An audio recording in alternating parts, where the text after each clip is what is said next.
Salam jumpa kembali saudara-saudariku yang terkasih dalam Tuhan kita Yesus Kristus. Salam sejahtera untuk kita semua. Berkat Allah yang Maha Kuasa senantiasa menyertai kita. Marilah kita mendengarkan dan merenungkan bacaan-bacaan kitab suci hari Kamis tanggal 3 Maret tahun 2022. Bacaan pertama dari kitab Ulangan pasal 30 ayat 15 sampai 20. Ingatlah, aku menghadapkan kepadamu pada hari ini kehidupan dan keberuntungan, kematian dan kecelakaan, karena pada hari ini aku memerintahkan kepadamu untuk mengasihi Tuhan Allahmu dengan hidup menurut jalan yang ditunjukkannya dan berpegang pada perintah, ketetapan dan peraturannya, supaya engkau hidup dan bertambah banyak dan diberkati oleh Tuhan Allahmu di negeri kemana engkau masuk untuk mendudukinya. Tetapi jika hatimu berpaling dan engkau tidak mau mendengar, bahkan engkau mau disesatkan untuk sujud menyembah kepada Allah lain dan beribadah kepadanya, maka aku memberitahukan kepadamu pada hari ini bahwa pastilah kamu akan binasa. Tidak akan lanjut umurmu di tanah kemana engkau pergi menyeberangi sungai Yordan untuk mendudukinya. Aku memanggil langit dan bumi menjadi saksi terhadap kamu pada hari ini. Kepadamu kuperhadapkan kehidupan dan kematian, berkat dan kutuk. Pilihlah kehidupan supaya engkau hidup, baik engkau maupun keturunanmu, dengan mengasihi Tuhan Allahmu, mendengarkan suaranya, dan berpaut padanya, sebab hal itu berarti hidupmu dan lanjut umurmu untuk tinggal di tanah yang dijanjikan Tuhan dengan sumpah kepada nenek moyangmu, yakni kepada Abraham, Ishak dan Yakub, untuk memberikannya kepada mereka. Demikianlah sabda Tuhan. Syukur kepada Allah. Semoga Tuhan beserta kita sekarang dan selama-lamanya. Inilah Injil suci menurut Lukas. Dimuliakanlah Tuhan. Injil Lukas pasal 9 ayat 22 sampai 25. Dan Yesus berkata, Anak Manusia harus menanggung banyak penderitaan dan ditolak oleh tua-tua, imam-imam kepala, dan ahli-ahli Taurat, lalu dibunuh dan dibangkitkan pada hari ketiga.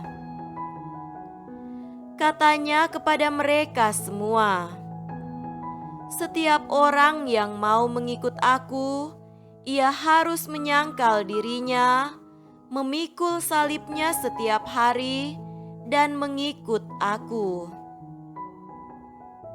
Karena barang siapa mau menyelamatkan nyawanya, ia akan kehilangan nyawanya. Tetapi barang siapa kehilangan nyawanya karena aku, ia akan menyelamatkannya. Apa gunanya seorang memperoleh seluruh dunia, tetapi ia membinasakan atau merugikan dirinya sendiri?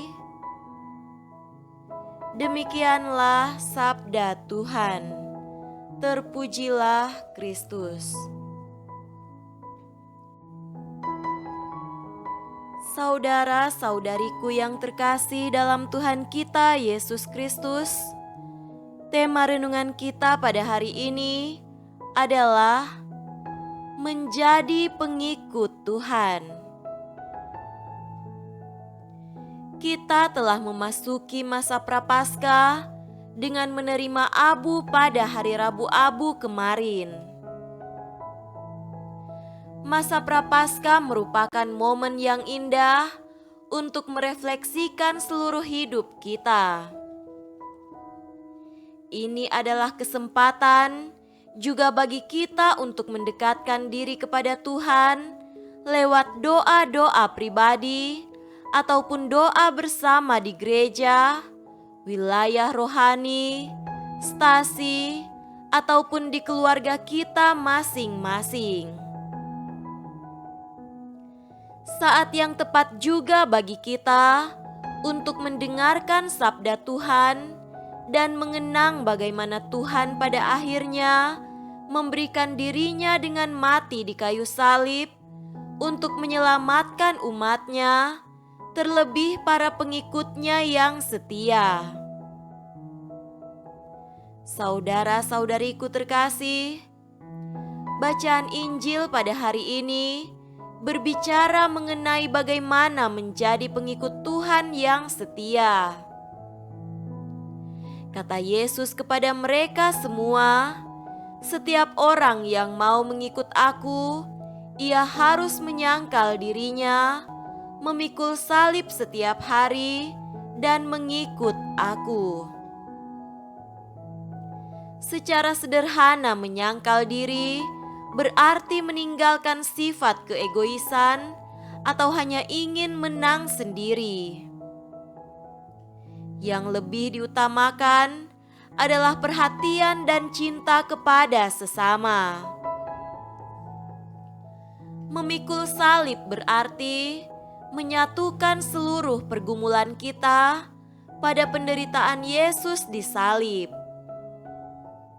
Adanya kerelaan untuk memikul salib, mengalami penderitaan karena nama Yesus. Sambil menyangkal diri dan memikul salib, kita mengikuti Yesus.